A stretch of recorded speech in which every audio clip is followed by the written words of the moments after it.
Good morning, guys. Andrew Curry here. First day of summer in the great Northwest, and looks like we're finally going to get some good weather. Okay, I have to tell you, I'm getting a few emails from contributors, and there's a couple of things I kind of need to go over.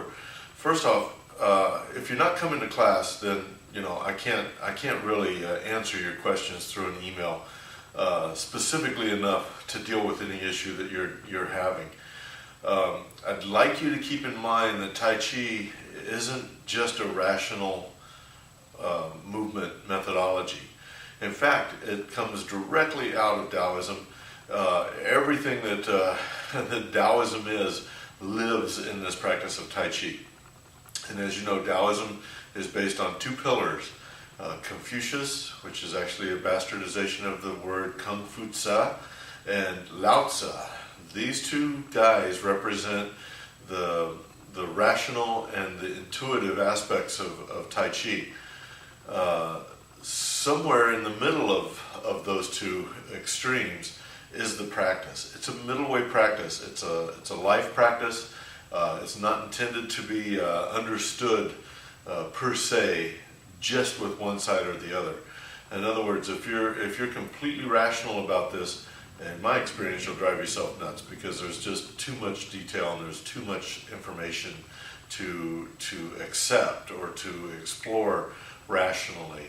The same is true on the intuitive side. If you're totally intuitive about this, it'll give you it'll inform a lot of your movements, and certainly we're practicing more that side of it than we are the rational side.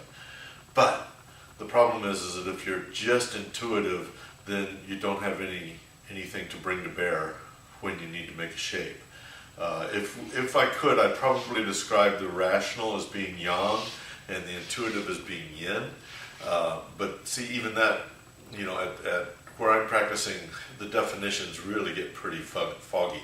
So my suggestion is that these videos are just intended to give you a tease to hopefully get you into class.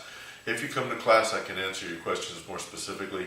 And if you want to take a private lesson or two, I can get really specific about, do this, do this, do this, and expect this kind of thing. But, through this kind of medium, it's really hard for me to answer your questions holistically. Having said that, so just keep in mind, it's not a completely rational or completely intuitive exercise. It is actually a middle way life exercise that we're trying to practice here. So having said that, I want to go on then. And also if you do want to make a comment down below, so everybody can learn from your question, okay? Because that's really where part of the practice and coming to class is all about. We're all learning from each other. People like to call me a Sifu, but really, I'm just another traveler a little further down the path than anybody else, or most of the people I see.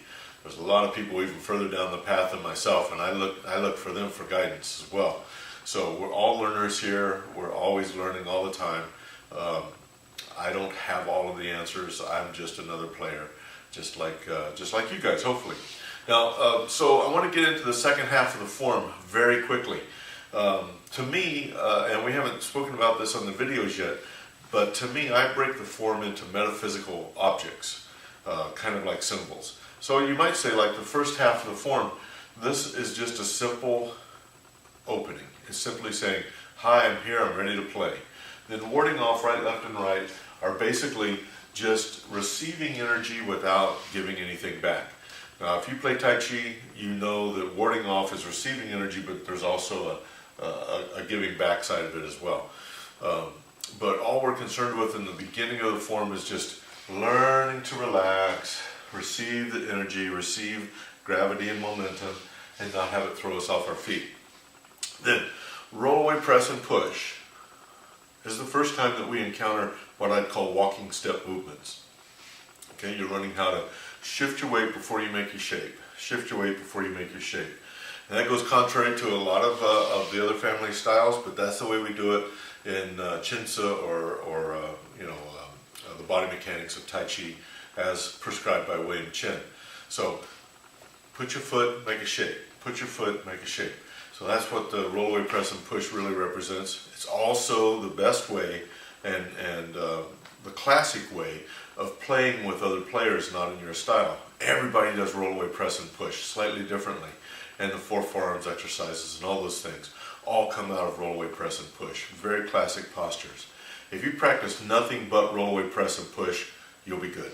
Okay, but there's a little bit more to it than that, of course. Okay, so we have rollaway press and push, then we have single whip. Now, what do you think single whip is representing here? To me, this represents the capacity to turn around and get away if you need to. And you know, I find in developmental movements, it's a really challenging part for a lot of people to turn around and walk in the opposite direction. Just as I demonstrated a couple of weeks ago in the video, if I want to turn, first need to relax. Okay. If I just do it this way, then I'm just creating muscle tension, and I don't want to use just muscle tension. I want to also be able to feel energy as I'm turning around, okay? Walking away.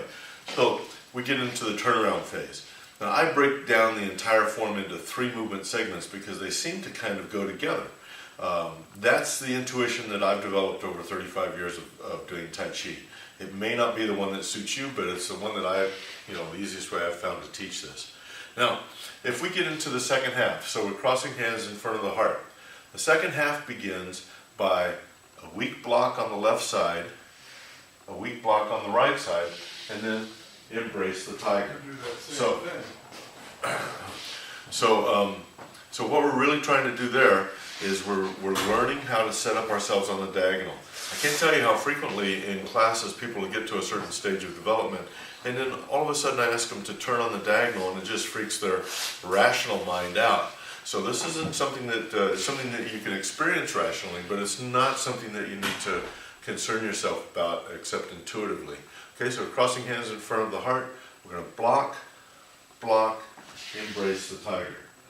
Now, embrace the tiger is basically a right forward stance with the right palm laying on the thigh, open on the thigh, and the left palm in a push position. Okay, this is I like to think of this, if you imagine, I'm sure you've all seen the Chinese dragon dancers and how they get that mouth to open and close. That to me is embrace the tiger.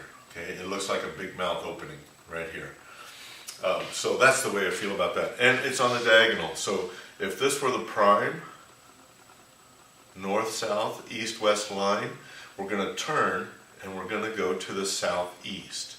Okay, so you can imagine from here, all you're really trying to do is turn to the southeast and make that shape. Okay, that's easy enough to do. You can just practice that. You make that shape. Okay, by of course relaxing and doing the 5 principles. Now, this helps to inform where we're going. But they are rather weak blocks. Okay, they're not intended to be, hard or stiff blocks. They're just what I would call yin blocks. Okay? Embrace the tiger. Okay, now after embrace the tiger, we set ourselves up on the diagonal. We're simply going to do rollaway press and push and single whip on that diagonal. So I'll demonstrate it again from here. Block left, block right, embrace the tiger. Okay, and we have rollaway, press, and push, and single whip. 1, 2, and 3. Okay, and now my single whip is on the diagonal. Do you see that? It's fairly easy to get. If you just don't think about where you're at, just think about where you're going. Okay, starting off on the prime, block to the left, block to the right, embrace the tiger. On the diagonal, roll away, press, and push, and single whip. 1, 2, and 3. Okay, there it is. Now, the second section of Wing Chun's form, I break into 5 subsections. That's the first one.